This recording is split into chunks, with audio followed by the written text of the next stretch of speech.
The word trafficking and the practice of trying to do something about trafficking fell on us in 2001.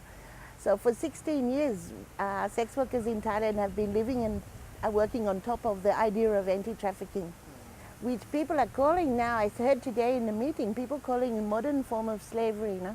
We actually think there's a modern form of abolition because the whole framework has really not been useful to sex workers, whether they've been trafficked, whether they're in forced labor, or whether they're working in substandard conditions, or whether they're working well. It hasn't been useful at all. It's been quite punitive.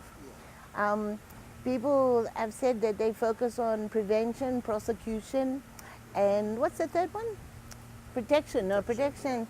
But it's more like persecution, really. Most people do not move with a document and passing proper channels. That's irregular migration. Regular migration is you go anywhere you can, however you can, to make your dream.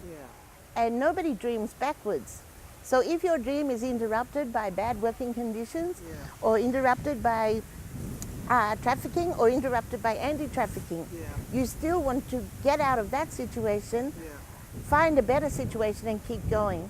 But if you're unfortunately enough to be caught up in anti-trafficking, it's a go back to zero, because the end result for any anti-trafficking practice is deportation. That's what is at the end point. So it's reset to zero. You go home ashamed because you haven't made good. There's usually some kind of stigma attached to you being sent home, penniless, and nothing has improved where you left. So your dream has to start again.